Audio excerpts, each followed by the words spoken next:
This is Kelly Roach, and you are listening to the Success is a Choice podcast with Jamy Bechler. Now let's get down to business. Providing insights to help you grow your business, improve yourself, and add value to those around you. You're listening to the Success is a Choice podcast, where you get a peek into the lives of industry leaders as they share their stories with you.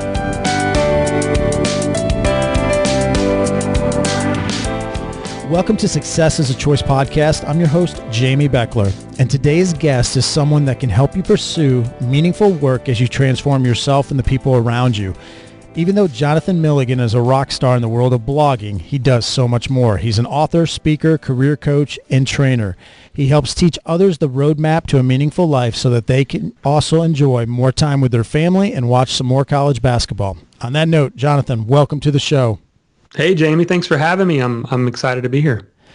Yeah, now you are your own boss. You had a career where you worked for others, but now you work for yourself, and you get to enjoy, like I said in the intro, a little bit more family time, and I know you're a big sports fan. Talk our listeners through a little bit your background. Yeah, so I grew up in Indiana. So my dad was a high school basketball coach, and what are you supposed to do if you grow up in Indiana? Play basketball. And I'm the oldest of three boys. That's what we did. That was our world.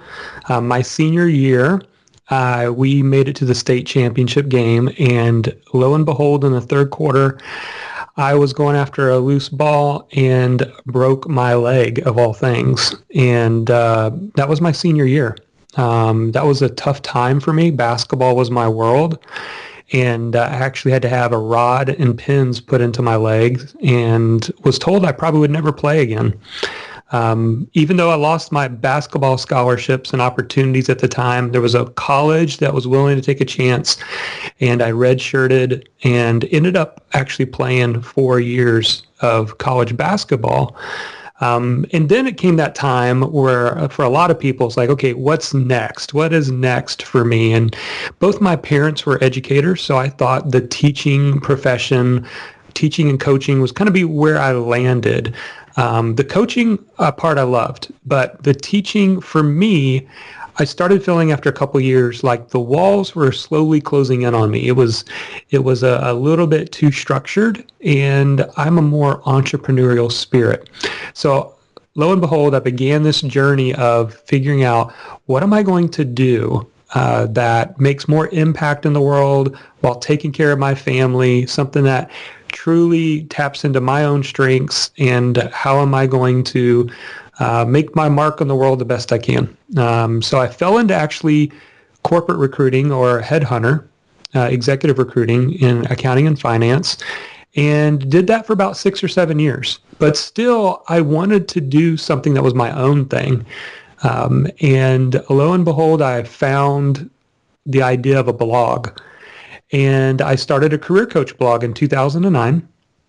And just tried to figure things out as I went. Didn't really know how I was going to earn money from it. Had this experience that I wanted to share online. And over the course of about 2.5 years, I was able to build that blog into about 11 different income streams, which allowed me to step away from my day job and blog full time. And it was about that time, Jamie, where I started the second brand, Blogging Your Passion, which I wanted to do to teach others that you could take the skills, the experience, the gifts that you have, and create value in the world online and build an audience around that and earn income, up to full-time income for you and your family. And so that's really my journey in a nutshell. So when you go to a family reunion or a meet and greet, and you get the dreaded question, so what is it that you do? How do you answer that question? Yeah, so that I've had to retool that over time because like my in-laws, they still don't understand what I do. My mother-in-law has asked me a couple different times to come over and fix their computer because I do computer things. And my father-in-law introduced me to someone and said he wants to have a website, and I know you build websites, and I actually don't do either of those things. So usually I will ask somebody, do you know what a blog is? If they say yes, then I'll answer it in a certain way. If they don't, I'll be a little bit different with my response. So usually that's how it starts. You're not just writing stuff. You're helping people. Talk a little bit about, what it is more meaningful that you do other than just teach people how to write a blog. Yeah, and that's so important. So at the heart of it, what it is creating influence and helping people's lives transform. And blogging has evolved. It's not just, sitting in your cave and writing and publishing all day long and being stuck behind your computer. I mean, it's evolved. It's evolved into podcast. I do my own podcast, just like you're podcasting, and you're reaching people with that medium. I do videos. And all of that, the writing, the listening, and the watching is all designed to connect people with the things that they're passionate about. And there's other people out there. It's that concept of finding your 1,000 true fans. If you've heard of that before, it comes from an article written in 2008. A gentleman talked about, if you can find 1,000 true fans that'll pay you $100 a year, you've just reached a 6-figure business. Now, obviously, you need more than that if you're going to sustain yourself as a business per se.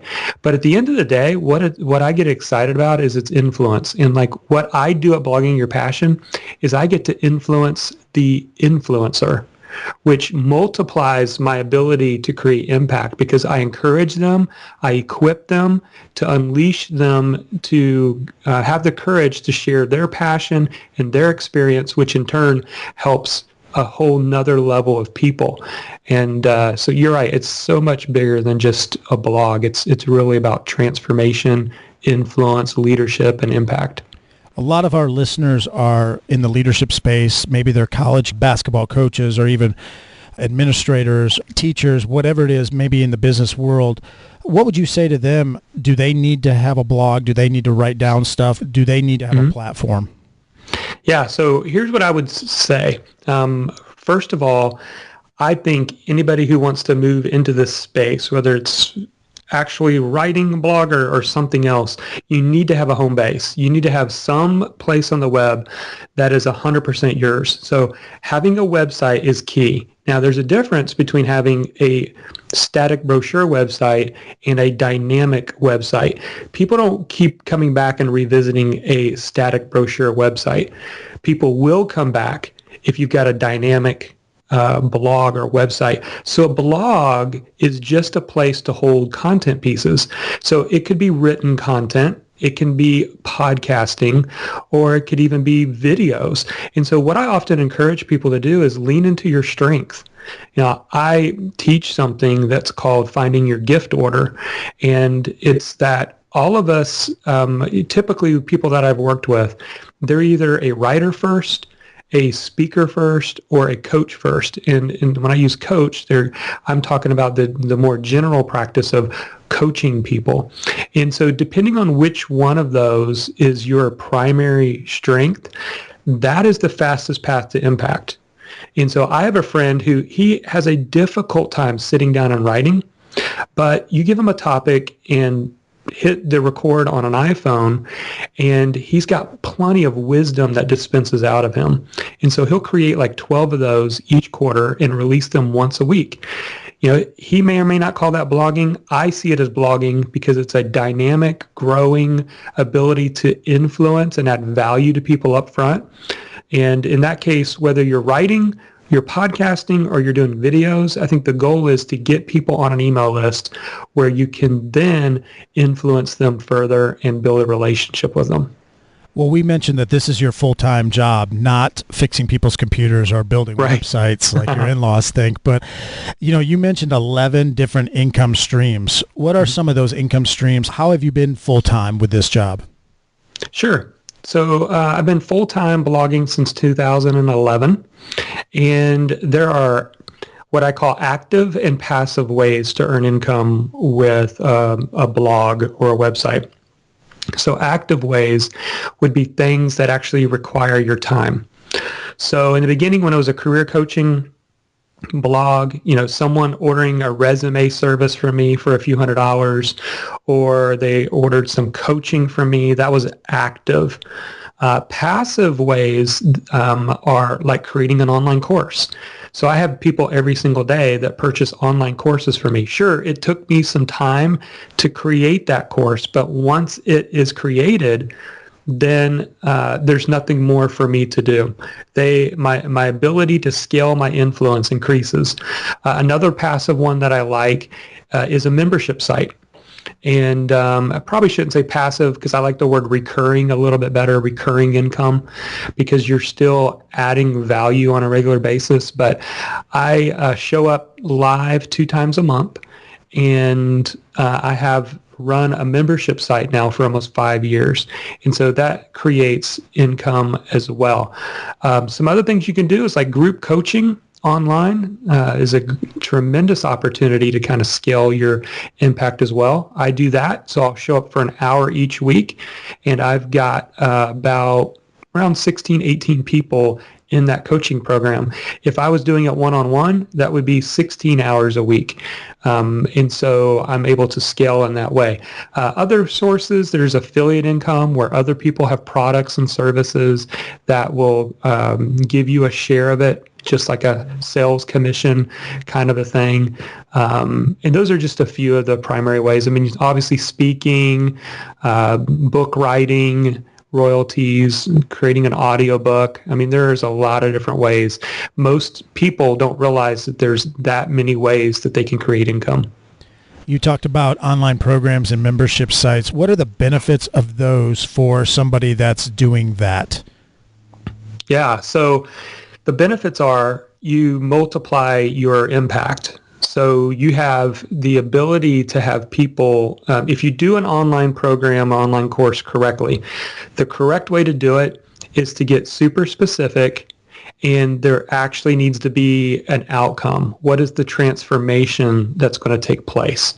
So instead of, for example, creating a course that's all about Facebook ads A to Z, I would rather create a course that was about how to get your first 500 email subscribers using Facebook video ads, and just teach something very specific.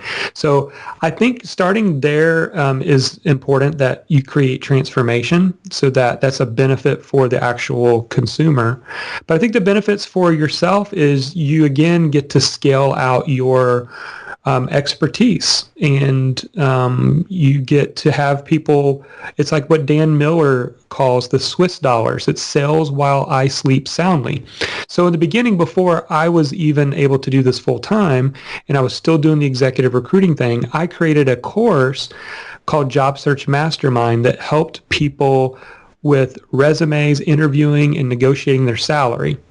And it cost $97. This was back in 2010. But the cool thing, Jamie, was I would come back after working all day, check in with my email, and see that I'd sold a couple courses while I was doing something completely different. And so I think the beauty of that online course is that it scales your ability to earn income, but it also scales your influence as well. And that's an interesting point, because you mentioned you spent a couple years in a real job, or a job that pays a salary or a commission, or where you're working for someone else. You didn't just jump into this with 2 feet without a plan. You worked at it and developed a plan and developed some things on the side while you were working a job. Would that be something you'd recommend to someone else? Yeah, absolutely. I think, and the reason I love like an online business, we're talking about a blog in general, a blog business, is because it's something that you can do in the margins of your life, and it's something that can build over time. And what I did, Jamie, is I simply decided one day when I was really serious about making my blog a priority, what I decided, and I wrote down on a sticky note, work for yourself first. And I put that sticky note on my computer, and I started waking up at 5 a.m. every morning, because my kids were little. It was the only time I could be distraction free. They were sleeping. My wife was sleeping. No one was calling me. And so I would wake up from 5 to 7 a.m. Monday through Friday, and that gave me 10 hours a week to work on my blog. And I did that over and over again. Work for yourself first. Work for yourself first. And that consistency over time and discipline to do that is what slowly began to bring momentum with what I was doing. I hope that you are enjoying this interview with Jonathan Milligan. If so, then we have a great deal for you. Our friends at Audible are offering our listeners a free audiobook download of Jonathan's book, The 15 Success Traits of Pro Bloggers. Just go to audibletrial.com/Success is a Choice podcast to get this free download, as well as a free trial membership. If you want to write better, then you'll want to get Jonathan's book for free at audibletrial.com/Success is a Choice podcast. And now back to our interview with Jonathan Milligan. What were some of the, looking back on your career as an entrepreneur and going out on your own, are there some things you would have done differently or things you wish you had known before you'd gotten into it? I would say yes and no. Like how long it was going to take, I'm glad I didn't know, because as entrepreneurs, for most of us, we are overly optimistic. And so there were times, Jamy, I would see other people who they would talk about their hockey stick moment, and the hockey stick term, if you look at a graph and it's just kind of going to the right and then all of a sudden it scales straight up because they got a lucky break or something happened that they accidentally stumbled upon something. There was this hockey stick moment. And for me, there's never been a hockey stick moment. I mean, I can look back and just see every year that I've done this, I've had more readers, I've had more subscribers and earned more income. But it's never been like, I struck gold and everything happened. It's just consistency and a lot of hard work. So I'm kind of glad that I just settled into that. So as far as like maybe what not to do, I mean, the only thing I can think of in my circumstance is I took some bad advice kind of my first 6 months in, and I stopped building an email list because they told me I would earn more money in Google AdSense by having advertisements and removing anything but ads in your content so that people only have a choice to click on your ads. And I quickly realized my mistake because an email list is like the energy and lifeblood of my business. And I'm glad that I corrected that. But that would be the only thing looking back. Now, a lot of people would say that people don't check email anymore, that email is a thing of the past. What would you say to that? And obviously you think email is the lifeblood of your business. Why is it the lifeblood of a business still? It's still a lifeblood because almost everything you need requires email. Think about like the social media sites that you sign up for. A lot of people have to sign up for email. Before you have a Facebook account, you got to sign up with an email. People are still getting, they're buying things and they're getting their receipts delivered to their email. And so email is still, and the statistics are still there. And maybe one day it'll be different, but the statistics are still there that email converts hundreds of times better than anything else. And I know that is true because we do launch after launch every year, and we do social media. We do all of it. Like for me, I've got 60,000 followers on Twitter, and I'll advertise like crazy a launch, and it doesn't convert as well as my email. So the statistics are, when you do it, and you understand it, and you see people who are, even for me, that are operating at a higher level, where are they putting their attention and focus? It's still in the email. Are there any podcasts that you listen to or books that you read other than your own podcasts and your own books that you would recommend? Yeah, so podcast, I really enjoy a podcast called Perpetual Traffic. It feeds kind of my marketing the marketing side that I enjoy. I also love Success Magazine has a couple of different podcasts that I love to listen to that are just gold and really good. As far as books, I love Deep Work by Cal Newport. I think anybody who wants to work in the or be in the influence space or even a leader, I think you have to have the ability to carve out time to do the thing that is your gift. And that's what the book Deep Work is all about. And I think Essentialism is a great book and a great read from Greg McKeown on, we get so much stuff thrown at us now on a regular basis, and being able to sift through that and know what it is that you need to prioritize on is critical for any type of a leader. If you were to interview any guest on your podcast, who would you like to get on your podcast?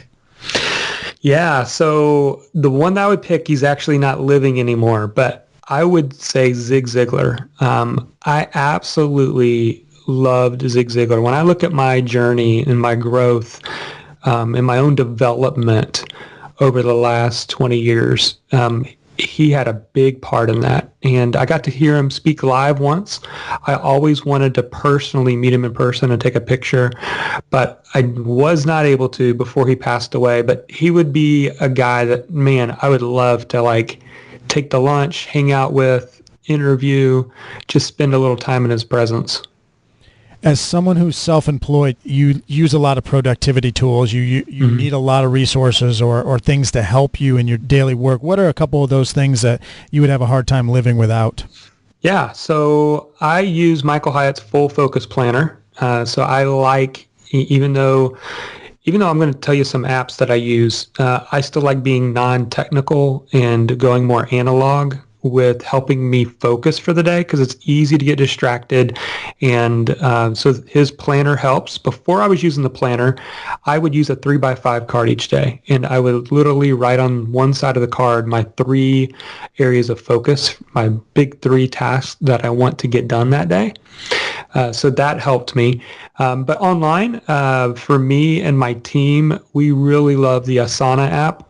So it's been really good to get our projects in there, to be able to communicate on task. And then we do use Slack. Slack is another one that's just great for overall communication and just staying in the loop. So between the Full Focus Planner, Asana for the bigger projects that that my team needs to do, and with the communicational Slack, those are my can't live without kind of tools.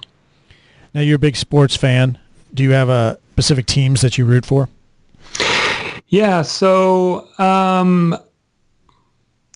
let's see. Okay, so for obviously college sports, grew up watching Indiana basketball, so I always love the Indiana Hoosiers. But also living in Florida now for a while, Florida Gators and football is a thing that I enjoy. Professional sports, baseball. I'm a big fan of baseball, and I grew up watching the Cubs, being there in Indiana, nearby, and the Reds too. But I guess between the Cubs, the Reds, and Yankees, those were kind of the 3 teams that I've always followed for the most part. But yeah, I mean, those are the teams that I love. If I go professional basketball, probably the Golden State Warriors, because they're just fun to watch. As someone who grew up in a coach's family, I love teams that share the basketball, and they're fun to watch, especially in the NBA. I think it's been a breath of fresh air. I know there's people that don't particularly love the Warriors for one reason or the other, but I just love the fact that they share the basketball and have a lot of fun doing it. You live in Jacksonville, Florida. Were you able to ever watch Tim Tebow in high school? Yeah, so funny thing, the school where my kids go to, the Tebow's older brothers played football there, and even Tim Tebow played at the school where my kids go now. He played and then actually transferred to Nice High School, partially because he really wanted to play quarterback, and our coach really wanted him to be a linebacker. And he just really, and plus we were a running, which we've always been a running the ball kind of team. My kids go to Trinity Christian here in Jacksonville, and they have they've actually won the state 3 years in a row, and they would be 4 if they did it this year, but we'll see what happens. But then Tim Tebow and his family actually live about 10 or 15 miles from where I live. And back when Tim and his brothers were there, I knew Tim's dad and actually got to go golfing with him once with some other coaches on the team. So that was many years ago. We're talking 15, 20 years ago, but it's kind of cool how there's ties there. If you could be on any reality show, what would that be?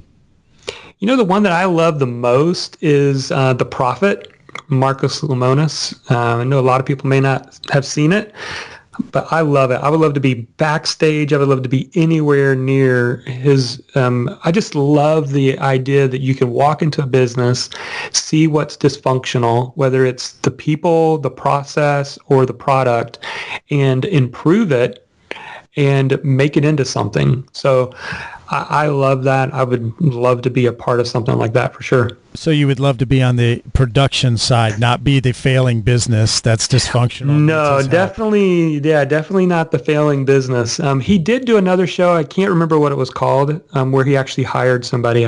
He's only done one season of it, just this last season, where he actually brought in, kind of like The Apprentice, he actually brought in people, and the winner got hired on his team to actually do what he does, which is go in, find a struggling business, invest in it, and turn it around.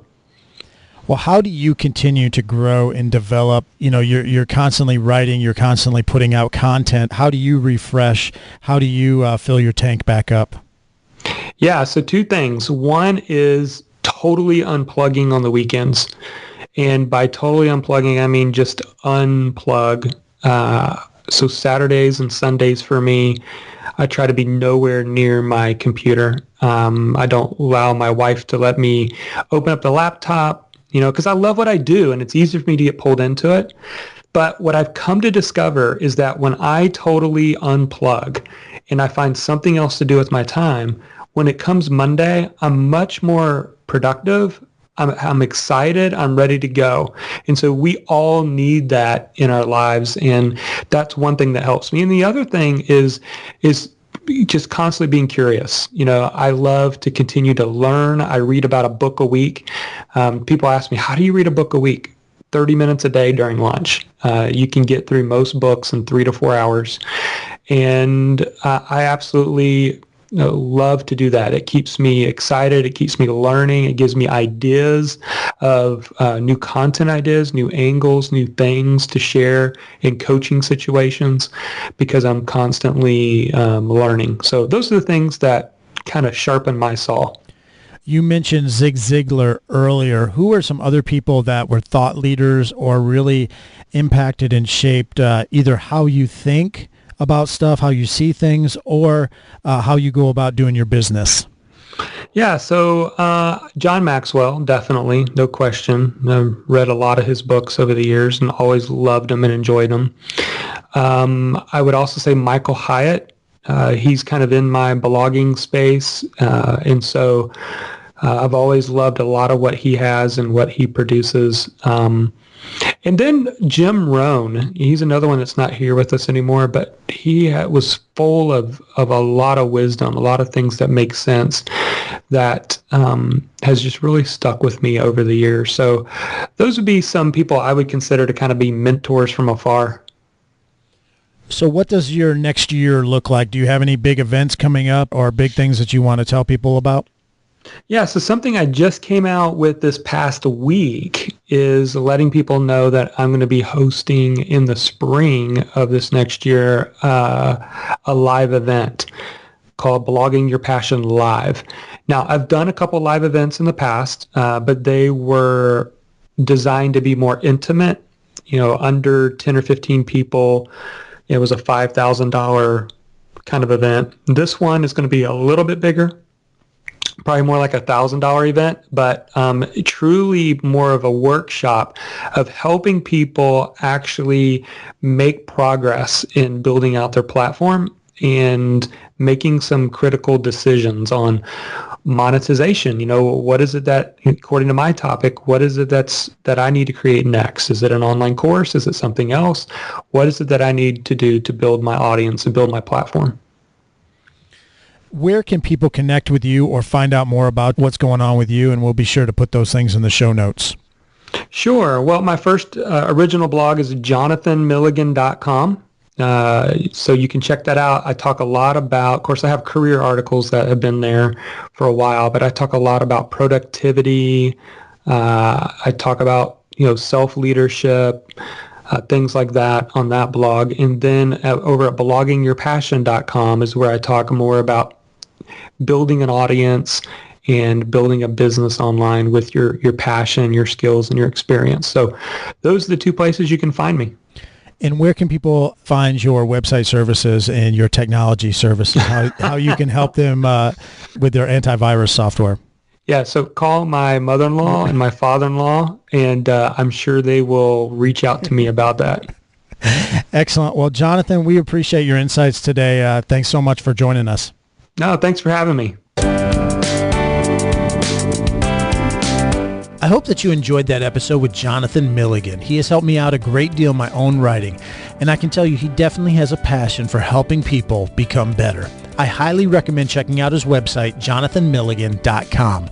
Also remember to take advantage of Audible's gracious offer of a free audiobook download for our listeners at www.audibletrial.com/Success is a Choice podcast. Thanks for listening, and until next time, remember that success is a choice.